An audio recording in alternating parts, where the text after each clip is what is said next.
Hi everyone, welcome to my YouTube channel. ಇವತ್ತಿನ ಮುದ್ದು ಸೊಸೆ ಧಾರಾವಾಹಿಯಲ್ಲಿ ಏನಾಗುತ್ತಂತ ನೋಡ್ಕೊಂಬರೋಣ ಬನ್ನಿ. ಸಂಚಿಕೆಯ ಶುರುವಿನಲ್ಲಿ ವಿದ್ಯಾ ದುಡ್ಡನ್ನು ಕಾಪಾಡೋದಕ್ಕೋಸ್ಕರ ರೌಡಿಗಳನ್ನು ಹೊಡೆದು ವಿದ್ಯೆಗೆ ದುಡ್ಡು ತಂದು ಕೊಟ್ಟಿರ್ತಾರೆ. ಅದನ್ನು ವಿಡಿಯೋ ಮಾಡಿ ಸೋಷಿಯಲ್ ಮೀಡಿಯಾದಲ್ಲಿ ವೈರಲ್ ಮಾಡಿರ್ತಾರೆ. ಆ ವಿಡಿಯೋವನ್ನು ಶಿವರಾಮೇಗೌಡ ಅವರಿಗೆ ಈಶ್ವರಿ ಅವರು ತೋರಿಸಿರ್ತಾರೆ. ಭದ್ರಾ ಅಲ್ಲಿಗೆ ಬರ್ತಿದ್ದ ಹಾಗೆ ಭದ್ರಾ ಅಂತ ಮಾತಾಡಿಸ್ತಾರೆ ಈಶ್ವರಿಯವರು. ಇಷ್ಟೊತ್ತು ನಾವೆಲ್ಲರೂ ನಿನ್ನ ಗುಣಗಾನನೇ ಮಾಡ್ತಾ ಇದ್ವಿ ಕಣಪ್ಪ ಅಂತ ಹೇಳ್ತಾರೆ. ಏನು ಚಿಕ್ಕವ್ವ, ನನ್ನ ಬಗ್ಗೆ ಗುಣಗಾನ ಮಾಡ್ತಾ ಇದ್ರಾ? ನನ್ನ ಬಗ್ಗೆ ಗುಣಗಾನ ಮಾಡೋದಕ್ಕೆ ಏನಿರುತ್ತೆ ಹೇಳಿ ಅಂತ ಹೇಳ್ತಾರೆ ಭದ್ರಾ. ಯಾಕೆ ಭದ್ರಾ? ಇಲ್ಲ, ಇವತ್ತು ಸೋಷಿಯಲ್ ಮೀಡಿಯಾದಲ್ಲಿ ನೀನೇ ವೈರಲ್ ಆಗಿದೆಯಾ, ಅದಕ್ಕಿಂತ ವಿಷಯ ಬೇಕೆ ಅಂತ ಚಿತ್ರ ಹೇಳ್ತಾರೆ. ನಾವೆಲ್ಲ ವಿದ್ಯನ್ ಮೇಲೆ ಕೋಪ ಮಾಡ್ಕೊಂಡಿದ್ಯಾ ಅಂತ ಅನ್ಕೊಂಡಿದ್ವಿ. ನೀನು ನೋಡಿದ್ರೆ ಅವಳನ್ನ ಹುಡ್ಕೊಂಡೋಗಿ ಅವಳಿಗೆ ಸಹಾಯ ಮಾಡಿದಿ. ಸತ್ಯ ಏನು ಅಂತ ಗೊತ್ತಿಲ್ಲದೆ ಏನೇನೋ ಮಾತಾಡಬೇಡಿ. ಹಾಗಾದ್ರೆ ನೀನು ಅವಳಿಗೋಸ್ಕರ ಹೊಡೆದಾಟ ಮಾಡಿದ್ದು ಸುಳ್ಳ ಭದ್ರಾ? ಹೊಡೆದಾಟ ಮಾಡಿರೋದು ನಿಜಾನೇ ಚಿಕ್ಕಮ್ಮ, ಆದರೆ ನೀನು ಅವಳಿಗೆ ಅಂತ ಹೇಳಿದ್ರಲ್ಲ ಅದು ಸುಳ್ಳು ಅಂತ ಭದ್ರಾ ಹೇಳ್ತಾರೆ.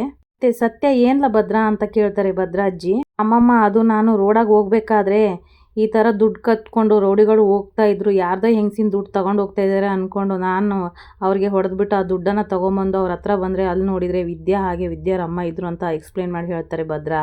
ನಿಜವಾಗ್ಲೂ ಹೇಳ್ತೀನಿ ಅಮ್ಮಮ್ಮ, ಆ ಬ್ಯಾಗ್ ಅವಳದೆ ಅಂತ ನಂಗೆ ಗೊತ್ತಿರಲಿಲ್ಲ. ಬ್ಯಾಗಲ್ಲಿ ದುಡ್ಡು ಐತಂತನೂ ನನಗೆ ಗೊತ್ತಿರಲಿಲ್ಲ. ಅವಳು ಮಾತ್ರ ಅಲ್ಲ, ಅವಳ ಜಾಗದಲ್ಲಿ ಬೇರೆ ಯಾರು ಇದ್ದಿದ್ರುವೆ ನಾನು ಇಂಥ ಕೆಲಸನೇ ಮಾಡ್ತಾ ಇದ್ದಿದ್ದು ಅಂತ ಹೇಳ್ತಾರೆ ಭದ್ರಾ. ಈ ವಿಷಯನ ಇಟ್ಕೊಂಡು ಸುಮ್ಮನೆ ನೀವು ಏನೇನೋ ಊಹೆ ಮಾಡ್ಕೊಳ್ಳೋದು ನನಗೆ ಬೇಕಾಗಿಲ್ಲ. ಆಗ ಈಶ್ವರಿ ಹೇಳ್ತಾರೆ, ನಾವ್ಯಾಕ್ಲ ಊಹೆ ಮಾಡ್ಕೊಳ್ಳೋಣ, ಮನ್ಸಲ್ಲಿ ಏನಾದ್ರೂ ಐತಾ ಅಂತ ತಿಳ್ಕೊಬೇಕಾಗಿತ್ತು ಅಷ್ಟೇ. ನೋಡು ಭದ್ರಾ ಅಂತ ಈಶ್ವರಿ ಹೇಳ್ತಾ ಇರ್ಬೇಕಾದ್ರೆ ಶಿವರಾಮೇಗೌಡರು ಹೇಳ್ತಾರೆ, ಈಶ್ವರಿ ಅದು ಅವಳು ಅಂತ ನನಗೆ ಗೊತ್ತಿರ್ಲಿಲ್ಲ, ಅದು ಒಂದು ಆಕಸ್ಮಿಕ ಘಟನೆ ಅಂತ ಹೇಳ್ತಾ ಇದ್ದಂತಾನೆ, ಅದ್ರ ಬಗ್ಗೆ ಇನ್ಯಾರು ಮಾತಾಡೋದು ಬೇಕಾಗಿಲ್ಲ. ಲೋ ಭದ್ರಾ, ನೀನ್ ರೂಮ್ಗೆ ಹೋಗ್ಲಾ ಅಂತ ಹೇಳ್ತಾರೆ. ಸರಿ ಅಪ್ಪಯ್ಯ ಅಂತ ಭದ್ರಾ ಅಲ್ಲಿಂದ ಹೊರಡ್ತಾರೆ. ಈ ಕಡೆ ನೋಡಿದ್ರೆ ವಿದ್ಯೆಗೆ ಸಹಾಯ ಮಾಡಿದಾನೆ ಭದ್ರಾ ಅಂತ ತಿಳ್ಕೊಂಡು ಮನೆಯವರೆಲ್ಲ ಖುಷಿ ಪಟ್ಟು ನಗ್ತಾ ಇರ್ಬೇಕಾದ್ರೆ ವಿದ್ಯೆಗೆ ಕೋಪ ಬಂದ್ಬಿಟ್ಟು ಹೇಳ್ತಾರೆ, ಸಾಕು ನಿಲ್ಲಿಸ್ತೀರಾ, ಇವಾಗ ಆ ವಿಷಯ ಮಾತಾಡೋದು ಬೇಕೆ ಅಂತ ಕೇಳ್ತಾರೆ ವಿದ್ಯಾ. ಅಲ್ಲ ಕಣವ, ಈ ವಿಷಯ ಸತ್ಯ ಅಂತ ಗೊತ್ತಾದ್ಮೇಲೆ ಅದ್ರ ಬಗ್ಗೆ ಮಾತಾಡೋದ್ರಲ್ಲಿ ತಪ್ಪೇನೈತೆ, ನನಗೆ ಆ ವಿಷಯ ಮಾತಾಡೋಕ್ಕೆ ಇಷ್ಟ ಇಲ್ಲ, ಆ ವಿಷಯದ ಬಗ್ಗೆ ನೀವು ಮಾತಾಡಬೇಡಿ ಅಷ್ಟೇ ಅಂತ ವಿದ್ಯೆ ಹೇಳ್ತಾರೆ. ಈಗ ನಾನು ಕಾಲೇಜಿಗೆ ಸೇರ್ಕೊಂಡಿರೋದು ನಾನು ಡಾಕ್ಟರ್ ಆಗೋಬೇಕು ಅನ್ನೋ ಕನಸನ್ನ ನನಸು ಮಾಡ್ಕೊಳ್ಳೋದಕ್ಕೆ.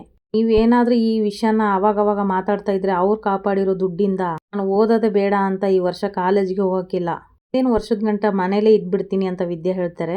ಆಗ ರತ್ನವ್ರು ಹೇಳ್ತಾರೆ, ಅವ್ವ ತಾಯಿ ಹಂಗೇನಾದ್ರೂ ಮಾಡ್ಬಿಟ್ಟಿಯಾ, ಆಯಿತು, ನಿನಗೆ ಇಷ್ಟ ಇಲ್ಲದೆ ಇರೋ ವಿಷಯನ ನಾವು ಯಾರು ಮನೆಯಲ್ಲಿ ಮಾತಾಡೋಕ್ಕಿಲ್ಲ. ಆಗ ಅಜ್ಜಿ ಕೇಳ್ತಾರೆ, ಅಲ್ಲ ವಿದ್ಯಾ, ಮೈಸೂರು ಕಾಲೇಜಿಗೆ ನೀನು ಸೇರ್ಕೊಂಡಿದ್ದೀಯಲ್ಲ, ದಿನ ಓಡಾಡೋದಕ್ಕೆ ನೀನು ದೂರ ಆಗೋದಿಲ್ವೇನೆ? ಅಜ್ಜಿ, ಮೈಸೂರು ಎಷ್ಟು ದೂರ ಇದ್ದದು, ಇಲ್ಲಿಂದ ಅಲ್ಲಿಗೆ ಬಸ್ಸು ಟ್ರೈನ್ ಏನು ಕಮ್ಮಿ ಐತಾ ಅಂತ ವಿದ್ಯೆ ಹೇಳ್ತಾರೆ. ಸರಿ ಅಕ್ಕ, ಯಾವಾಗ್ನಿಂದ ಕಾಲೇಜು ಅಂತ ಸರು ಕೇಳ್ತಾರೆ. ಮುಂದಿನ ವಾರದಿಂದ ಹೋಗ್ಬೇಕು ಅಂತ ಹೇಳಿ ವಿದ್ಯೆ ಅಲ್ಲಿಂದ ಹೊರಟ್ಬಿಡ್ತಾಳೆ.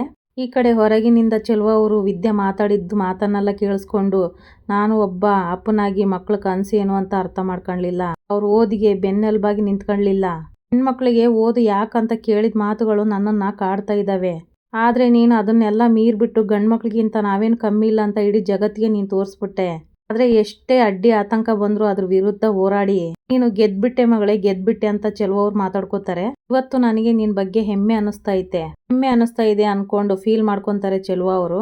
ಇವತ್ತು ಮನ್ಸಾರ ಹೇಳ್ತೀನಿ ಮಗಳೇ, ನೀನು ಓದಿ ಡಾಕ್ಟರ್ ಆಗಬೇಕು, ನಿನ್ನ ಕೈಯಲ್ಲಿ ಹಲವಾರು ಜೀವಗಳು ಉಳಿದ್ರೇನೆ ನನ್ನ ಕೈಯಲ್ಲಿ ನನ್ನ ಬದುಕು ಸಾರ್ಥಕ ಆಗೋದು ಅಂತ ಚೆಲುವ ಅವ್ರು ಹೇಳ್ತಾ ಇರ್ತಾರೆ. ಈ ಕಡೆ ನೋಡಿದ್ರೆ ಮೋಹನ, ಚಂಪಾ ಹಾಗೆ ಭದ್ರಾ ಅಜ್ಜಿ ಇರ್ತಾರೆ. ಈ ಕಡೆ ಮೋಹನ್ ಅವ್ರು ಹೇಳ್ತಾರೆ, ಯಾರನ್ನ ಬಂದ್ರೆ ನಾನು ನೋಡ್ಕೊಂತ ಇರ್ತೀನಿ, ನೀನು ವಿದ್ಯೆಗೆ ಫೋನ್ ಮಾಡು ಅಂತ ಚಂಪಾಗೆ ಹೇಳ್ತಾರೆ. ಜೋರಾಗಿ ಕೇಳಂಗೆ ಅದೇನೋ ಮಾಡ್ತಾರಲ್ಲ ಅದನ್ನ ಮಾಡಿ ಅಂತ ಭದ್ರಾ ಅಜ್ಜಿ ಹೇಳ್ತಾರೆ. ಚಂಪಾ ಅವರು ವಿದ್ಯೆಗೆ ಕಾಲ್ ಮಾಡ್ಬಿಟ್ಟು ಸ್ಪೀಕರ್ ಆನ್ ಮಾಡ್ತಾರೆ. ಈ ಕಡೆ ಫೋನ್ನ ರಿಸೀವ್ ಮಾಡ್ಬಿಟ್ಟು ವಿದ್ಯೆ ಹೇಳ್ತಾರೆ, ಹೇಳು ಚಂಪಾ ಅಂತ. ಆಗ ಚಂಪಾ ಅವ್ರು ಹೇಳ್ತಾರೆ, ವಿದ್ಯಕ್ಕ, ನಾನು ಅಮ್ಮಮ್ಮ ಅತ್ತೆ ಎಲ್ಲ ಇಲ್ಲೇ ಇದೀವಿ ಅಂತ ಹೇಳ್ತಾರೆ. ಇಲ್ಲೇ ಇದ್ದಾರೆ, ಸ್ಪೀಕರ್ ಹಾಕಿವ್ನಿ, ಎಲ್ಲ ಕೇಳಿಸ್ಕೊಂತಾರೆ ಅಂತ ಹೇಳ್ತಾರೆ ಚಂಪಾ. ವಿದ್ಯಕ್ಕ, ನೀನ್ ಡಾಕ್ಟರ್ ಓದೋದಿಕ್ಕೆ ದುಡ್ಡು ಕಟ್ಬಿಟ್ಟು ಬಂದ? ಹ್ಞೂ ಚಪ್ಪ, ಕಟ್ಬಿಟ್ಟು ಬಂದೆ ಅಂತ ವಿದ್ಯೆ ಹೇಳ್ತಾರೆ. ಅಲ್ಲ ವಿದ್ಯಕ್ಕ, ಯಾರೋ ಕಳ್ಳರು ಬಂದು ದುಡ್ಡನ್ನ ಕಿತ್ಕೊಂಡು ಹೋಗ್ಬಿಟ್ಟಿದ್ರಂತೆ, ಆಗ ಭದ್ರಾ ಭಾವನೆ ಬಂದು ದುಡ್ಡನ್ನ ಕಾಪಾಡ್ಕೊಟ್ರಂತೆ. ಆಗ ವಿದ್ಯೆ ಹೇಳ್ತಾರೆ, ಈಗ ಆ ವಿಷಯ ಬೇಡ ಚಂಪಾ, ಅದ್ರ ಬಗ್ಗೆ ನನಗೆ ಮಾತಾಡೋದಕ್ಕೆ ಒಂಚೂರು ಇಷ್ಟ ಇಲ್ಲ. ಆಗ ಮೋಹನ್ ಅವರು ಫೋನ್ನ ಕಿತ್ಕೊಂಡ್ಬಿಟ್ಟು ಹೇಳ್ತಾರೆ, ಯಾಕೆ ಇಷ್ಟ ಇಲ್ಲ? ನನ್ನ ಮಗ ನಿನ್ನನ್ನು ಓದಿಸ್ಬೇಕು, ಡಾಕ್ಟರ್ ಮಾಡಬೇಕು, ನಿನ್ನ ಆಸೆ ಎಲ್ಲ ಪೂರೈಸ್ಬೇಕು ಅಂತ ಮಾಡಿ ಸಾಹಸ ಎಲ್ಲ ಮರ್ತೋಯ್ತೆ. ನೀವೇನಾದ್ರೂ ಅವ್ರ ವಿಚಾರ ಮಾತಾಡ್ತಾ ಇದ್ರೆ ನಾನು ಫೋನ್ ಮಡಗ್ತೀನಿ ಅಂತ ವಿದ್ಯೆ ಹೇಳ್ತಾರೆ. ನೀವು ತಪ್ಪು ತಿಳ್ಕೊಬೇಡಿ, ಬೇಸರನ್ನು ಮಾಡ್ಕೋಬೇಡಿ. ಸರಿ, ಆ ವಿಚಾರ ನಾವು ಮಾತಾಡೋಕ್ಕಿಲ್ಲ, ನೀನು ಡಾಕ್ಟರ್ ಓದಬೇಕು ಅಂತ ಕಾಲೇಜಿಗೆ ಸೇರಿದ್ದು ನಮಗೆಲ್ಲ ಶಾನೆ ಸಂತೋಷ ಆಯ್ತದೆ ಅಂತ ಹೇಳ್ತಾರೆ ಮೋಹನ್ ಅವರು. ನೀನು ಇಲ್ಲಿಂದಲೇ ಕಾಲೇಜ್ಗೆ ಹೋಗ್ತಾ ಇದ್ದಿದ್ರೆ ನನ್ನ ಸೊಸೆ ಕಾಲೇಜ್ಗೆ ಹೋಗ್ತಾ ಇದ್ದಾಳಂತ ಸಂತೋಷದಿಂದ ನಿನ್ನನ್ನು ಇಲ್ಲಿಂದಲೇ ಕಾಲೇಜಿಗೆ ಕಳಿಸ್ಬಿಡ್ತಾ ಇದ್ದೆ, ಆದರೆ ಏನು ಮಾಡೋದು, ಇಂಥ ಪರಿಸ್ಥಿತಿನ ತಂದ್ಕೊಂಡ್ಬಿಟ್ಟೆ.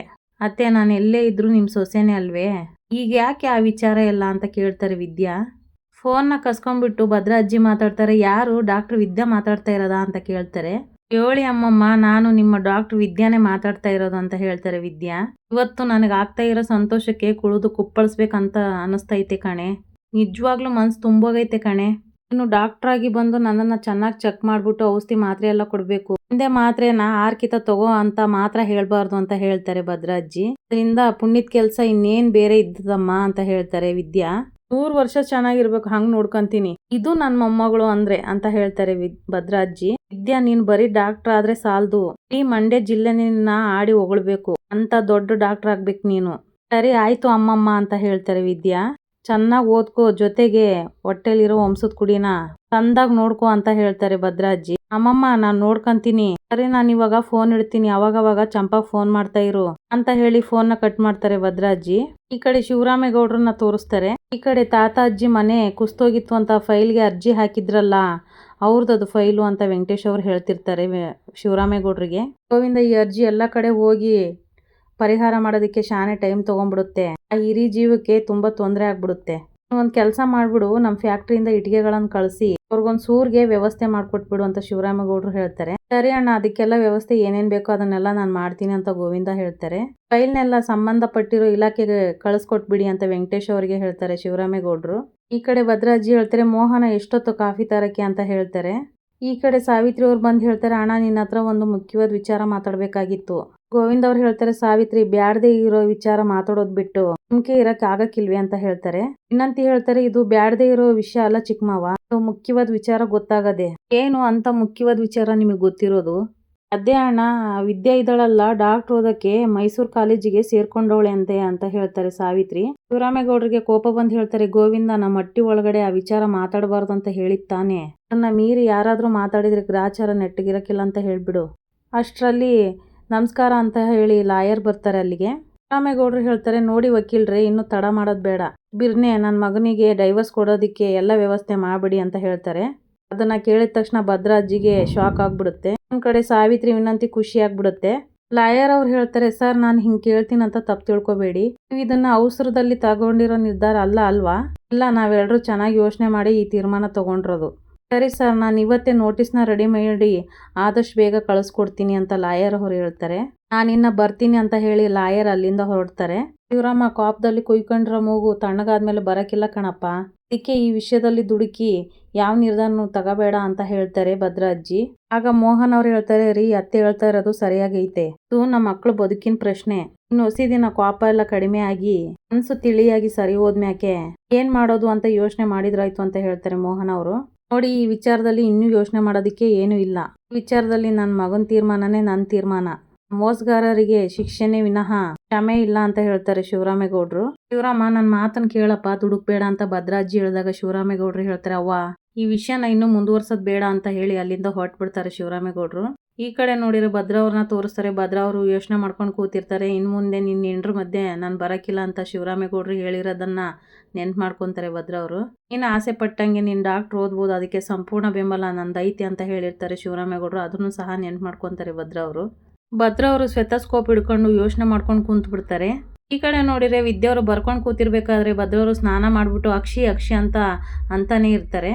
ಗೌಡ್ರಿ ಅಂತ ವಿದ್ಯೆ ಹೇಳ್ಬೇಕಾದ್ರೆ ಒಂದೇ ಸಮನೆ ಸೀನ್ತಾ ಇದೀನಿ, ಆಟೋತ್ತಿಂದ ಸುಮ್ಕೆ ಕುಂತು ಈಗ ಬಂದು ಗೌಡ್ರಿ ಅಂತ ಇದೀಯಾ ಅಂತ ಭದ್ರವ್ರು ಹೇಳ್ತಾರೆ. ನಾನು ನಿಂತವ್ ಮಾತಾಡಕ್ಕಿಲ್ಲ. ಅಯ್ಯಯ್ಯೋ, ನನ್ನಿಂದ ಎಷ್ಟು ದೊಡ್ಡ ತಪ್ಪಾಗೋಯ್ತು. ಗೌಡ್ರೆ, ನಾನು ಓದೋದ್ರಲ್ಲಿ ಮುಳುಗೋಗ್ಬಿಟ್ಟಿದ್ದೆ, ಬನ್ನಿ ಇಲ್ಲಿ ಕುತ್ಕೊಳ್ಳಿ. ತಪ್ಪಾಯ್ತು, ಬನ್ನಿ ಕುತ್ಕೊಳ್ಳಿ ಅಂತ ವಿದ್ಯೆ ಹೇಳ್ತಾರೆ. ಡಾಕ್ಟರ್ ಫೀಸ್ ಎಷ್ಟು ಕೊಡಬೇಕು ಅಂತ ಭದ್ರವ್ರು ಕೇಳ್ತಾರೆ. 2 ನಿಮಿಷ ಕುತ್ಕೊಂಡು ಕ್ಯೂಟ್ ಆಗಿ ಸ್ಮೈಲ್ ಮಾಡಿದ್ರೆ ಸಾಕು ಅಂತ ವಿದ್ಯೆ ಹೇಳ್ತಾರೆ. ಅದು ಆಡ್ ಸುಲಭ ಅಲ್ಲ, ನನಗೆ ಕುತ್ತಿಗೆ ಗಂಟ ಕೋಪ ಅದೇ, ಅದನ್ನ ಹೆಂಗ್ ಕಮ್ಮಿ ಮಾಡೋದು ಅಂತ ನನಗೆ ಸಂದಾಗ ಗೊತ್ತದೆ, ಸುಮ್ಕೆ ಕುತ್ಕೊಳ್ಳಿ ಅಂತ ಹೇಳ್ತಾರೆ ವಿದ್ಯಾ. ಬಾಯಿ ಮಾತಲ್ಲೇ ಕಡಿಮೆ ಆಗೋ ಕೋಪ ಅಲ್ಲ ಅದು. ಹೌದಾ, ನಿಮಗೆ ಜ್ವರ ಏನಾದ್ರೂ ಬಂದಿದ್ಯಾ ಅಂತ ಚೆಕ್ ಮಾಡ್ತೀನಿ ರೀ. ಚೆಕ್ ಮಾಡ್ಬಿಟ್ಟು ಹೇಳ್ತಾರೆ, ಒಸಿ ಮಾತ್ರ ಕಡಿಮೆ ಆಗಿದೆ, ಇನ್ನು ಒಸಿ ಇದೆ ಅಂತ ಭದ್ರಾ ಹೇಳ್ತಾರೆ. ಬಿಸಿಯಾಗಿ ಟೀ ಮಾಡ್ಕೊಡ್ತೀನಿ, ಕುಡಿದ್ರೆ ಕಮ್ಮಿ ಆಯ್ತದ ಅಂತ ಹೇಳ್ತಾರೆ ವಿದ್ಯೆ. ಟೀ ಆಟೆಯಾ? ಗೌಡ್ರೆ, ಜ್ವರ ನೆಗಡಿ ಇರ್ಬೇಕಾದ್ರೆ ಬೇರೆ ಏನೋ ಕುಡಿಬಾರ್ದು. ಏನೋ ಮಾತಾಡ್ದೆ, ನಾನು ಕೇಳಿದ ಪ್ರಶ್ನೆಗೆ ಸುಮ್ಕೆ ಉತ್ತರ ಕೊಡ್ಬೇಕು, ಆಯ್ತೆ ಅಂತ ಹೇಳ್ತಾರೆ ವಿದ್ಯಾ. ಈಗ ಹೇಳಿ, ನಿಮ್ಗೆ ಯಾಕೆ ನೆಗಡಿ ಬಂತು ಅಂತ ವಿದ್ಯೆ ಕೇಳ್ತಾರೆ. ನನ್ ಗೆಳೆಯನ್ ಬರ್ತಡೇ ಇತ್ತು ನೋಡು, ಬರ್ತಾ ಒಂದ್ ತಣ್ಣಗಿರೋ ಬಿಯರ್ ತಂದು ಕೊಟ್ಬಿಟ್ಟ, ಅದನ್ನ ಕುಡಿದ್ಬಿಟ್ಟು ಹಿಂಗಾಯ್ತು ನೋಡು ಅಂತ ಭದ್ರಾ ಹೇಳ್ತಾರೆ. ಬಿಯರ್ ತಪ್ಪು ಅನ್ನೋದು ನಿಮಗೆ ಗೊತ್ತಿಲ್ವಾ? ಮಾಡಿದ್ಮೇಲೆ ಶಿಕ್ಷೆ ಅನುಭವಿಸ್ಲೇಬೇಕು, ಅನುಭವಿಸಿ ಅಂತ ಹೇಳ್ತಾರೆ ವಿದ್ಯಾ. ಹಂಗೆಲ್ಲ ಅನ್ಬೇಡಿ ಡಾಕ್ಟ್ರಮ್ಮ, ಸೀರಿಯಸ್ಲಿ ನನಗೆ ಎದೆಗೂಡೆ ನೋವಾಗ್ಬಿಟ್ಟದೆ, ಇದಕ್ಕೆ ಔಷಧಿ ಏನಾದ್ರು ಇದ್ರೆ ಬರ್ಕೊಡಿ ಡಾಕ್ಟ್ರಮ್ಮ ಅಂತ ಹೇಳ್ತಾರೆ ಭದ್ರಾ. ಇದೇ ಕೊನೆ, ಇನ್ನೊಂದ್ಸಲ ಹಿಂಗೇನಾದ್ರು ಮಾಡಿದ್ರೆ ಟ್ರೀಟ್ಮೆಂಟೇ ಕೊಡಕ್ಕಿಲ್ಲ ನಾನು ಅಂತ ವಿದ್ಯಾ ಹೇಳ್ತಾರೆ. ಅಲ್ಲ ಡಾಕ್ಟ್ರಮ್ಮ, ಎಲ್ಲ ಡಾಕ್ಟ್ರು ಎದೆ ಮೇಲೆ ಇಟ್ಬಿಟ್ಟು ಅದೇನೋ ಚೆಕ್ ಮಾಡ್ತಾರಲ್ಲ, ಹಂಗೇನು ನೀನ್ ಚೆಕ್ಕೆ ಮಾಡ್ಲಿಲ್ಲ, ಅದಕ್ಕೇನಂತೆ ಧಾರಾಳವಾಗಿ ಮಾಡ್ತೀನಿ ಅಂತ ವಿದ್ಯಾ ಹೇಳ್ತಾರೆ. ವಿದ್ಯೆ ಸ್ಟೆಥೋಸ್ಕೋಪ್ ತಗೊಂಡು ಭದ್ರಾ ಅವ್ರಿಗೆ ಚೆಕ್ ಮಾಡ್ತಾ ಇರ್ಬೇಕಾದ್ರೆ ಒಬ್ರಿಗೊಬ್ರು ನೋಡ್ಕೊಂತ ಹಾಗೆ ನಿಂತ್ಬಿಡ್ತಾರೆ. ಅಂತದ್ದು ನಿಮ್ಗೇನು ಆಗಿಲ್ಲ, ನೆಗಡಿ ಏನಾದ್ರೂ ಹಿಂಗೆ ಇದ್ರೆ ಅದು ನನಗೂ ಬರೋ ಸಾಧ್ಯತೆ ಇದೆ, ಅದಕ್ಕೆ ನಾನು ಔಷಧಿ ಬರ್ಕೊಡ್ತೀನಿ, ಅದನ್ನ ನೀವು ತಗೊಳ್ಳಿ, ಎಲ್ಲ ವಾಸಿ ಆಯ್ತದೆ ಅಂತ ವಿದ್ಯೆ ಹೇಳ್ತಾರೆ. ನನ್ನ ನೆಗಡಿ ನಿಮಗೆ ಬರ್ತದೆ ಅಂದ್ರೆ ಅದು ಸಂತೋಷನೇ ಅಲ್ವಾ ಡಾಕ್ಟ್ರಮ್ಮ? ಹಲೋ, ಇವಾಗ ನೀವು ನನ್ನ ಪೇಷಂಟು, ನಾನು ಹೇಳ್ದಂಗೆ ಮಾತ್ರ ನೀವು ಕೇಳಬೇಕು ಅಂತ ವಿದ್ಯೆ ಹೇಳ್ತಾರೆ. ಎಲ್ಲ ಎಕ್ಸ್ಟ್ರಾ ಮಾತಾಡಬಾರ್ದು ಅಂತ ವಿದ್ಯೆ ಹೇಳಿದಾಗ ಭದ್ರವ್ರು ಹೇಳ್ತಾರೆ, ಅದು ಎಕ್ಸ್ಟ್ರಾ ಅಲ್ವಾ ಮೇಡಮ್ರೆ, ನಿಮಗೆ ಮಾತ್ರ ಅದು ಎಕ್ಸ್ಟ್ರಾನೇಯ. ಚೀಟಿನ ಬರ್ಕೊಡ್ತಾರೆ ವಿದ್ಯಾ, ಚೀಟಿನ ನೋಡ್ತಿದ್ದಂಗೆ ಇದ್ರಲ್ಲಿ ಬರ್ದಿರೋ ಯಾವ ಔಷಧಿನೂ ನನಗೆ ಅರ್ಥನೇ ಆಗ್ತಾ ಇಲ್ಲ ಅಂತ ಹೇಳ್ತಾರೆ ಭದ್ರಾ. ಯಾವ ಡಾಕ್ಟರ್ ತಾನೇ ನಿಮಗೆ ಅರ್ಥ ಆಗಂಗೆ ಬರೀತಾರೆ, ಮೆಡಿಕಲ್ ಸ್ಟೋರರ್ಗೆ ಅರ್ಥ ಆಯ್ತದೆ ಬಿಡಿ ಅಂತ ವಿದ್ಯಾ ಹೇಳ್ತಾರೆ. ಓಹೋ, ನನಗೆ ಈಗ ಅರ್ಥ ಆಯ್ತು ಬಿಡು, ಒಂದೇ ಔಷಧಿನ ಒಂದು 6 ಕಿತ ತಗೊಳ್ಳಿ ಅಂತ ಬರ್ದಿಲ್ಲ ತಾನೇ ಅಂತ ಹೇಳ್ತಾರೆ ಭದ್ರಾ. ಸರಿ ಡಾಕ್ಟ್ರಮ್ಮ, ನೀವು ಕೊಟ್ಟಿರೋ ಟ್ರೀಟ್ಮೆಂಟ್ಗೆ ನನ್ನ ನೆಗಡಿನೇ ಹೊಂಟೋಯ್ತದೆ ಬಿಡಿ ಅಂತ ಹೇಳ್ತಾರೆ ಭದ್ರಾ. ಭದ್ರಾ ಅವರು ಸ್ಟೆಥೋಸ್ಕೋಪ್ನ ಕೈಯಲ್ಲಿ ಹಿಡ್ಕೊಂಡು ಇದನ್ನ ಕಿವಿಗೆ ಹಾಕ್ಕೊಂಡು ಎದೆ ಮೇಲೆ ಇಟ್ಟರೆ ಎದೆ ಬಡಿತ ಕೇಳ್ತದೆ ಅಂತಾರಲ್ಲ, ನನಗೂ ಕೇಳಿಸ್ತದ ಅಂತ ಕೇಳ್ತಾರೆ ಭದ್ರಾ. ಅದನ್ನ ಯಾರ್ ಕಿವಿಗೆ ಹಾಕೊಂಡ್ರು ಕೇಳಿಸ್ತದೆ ಅಂತ ವಿದ್ಯೆ ಹೇಳ್ತಾರೆ. ಹಂಗಾದ್ರೆ ನಾನು ನನ್ನ ಮಗಳು ಎದೆ ಬಡ್ತಾನ ಕೇಳಿಸ್ಕೊಂತೀನಿ. ಕಿವಿಗೆ ಸ್ಟೆಥೋಸ್ಕೋಪ್ ಹಾಕೊಂಡು ಹೊಟ್ಟೆ ಮೇಲೆ ಸ್ಟೆಥೋಸ್ಕೋಪ್ನ ಇಡ್ತಾರೆ ಭದ್ರಾ ಅವರು. ಆಗ ನೋಡ್ರೆ ವಿದ್ಯೆ ಗಾಬರಿಯಾಗಿರ್ತಾರೆ. ಅಯ್ಯೋ, ಇದೇನಮ್ಮಿ, ಏನು ಕೇಳಿಸ್ತಾನೆ ಇಲ್ಲ ಅಮ್ಮಿ, ನಿನ್ನೆ ಕೇಳ್ತಾ ಇರೋದು ಅಂತ ಭದ್ರಾ ಹೇಳ್ತಾರೆ. ಅದು ನಿಮ್ಮ ಮಗು ನಿದ್ದೆ ಮಾಡ್ತಾ ಇರ್ಬೇಕು ಗೌಡ್ರಿ ಅಂತ ವಿದ್ಯಾ ಹೇಳ್ತಾರೆ. ವಿದ್ಯೆ ಹತ್ರ ಮಾತಾಡಿರೋದು ಚೇಷ್ಟೇನು ಎಲ್ಲ ನೆನಪು ಮಾಡ್ಕೊಂಡು ಸ್ಟೆಥೋಸ್ಕೋಪ್ ನೋಡ್ಕೊಂಡು ಅಳ್ತಾ ಕೂತಿರ್ತಾರೆ ಭದ್ರಾ ಅವರು. ಇಲ್ಲಿಗೆ ಈ ಸಂಚಿಕೆ ಮುಗಿತೆ. ಯಾರೆಲ್ಲ ನನ್ನ ಚಾನಲ್ ನೋಡ್ತಾ ಇದ್ರು ದಯವಿಟ್ಟು ಸಬ್ಸ್ಕ್ರೈಬ್ ಮಾಡ್ಕೊಳ್ಳಿ, ಹಾಗೆ ಒಂದು ಲೈಕು ಶೇರು ಮಾಡಿ. ವಿಡಿಯೋ ನೋಡಿದ್ದಕ್ಕಾಗಿ ಧನ್ಯವಾದಗಳು.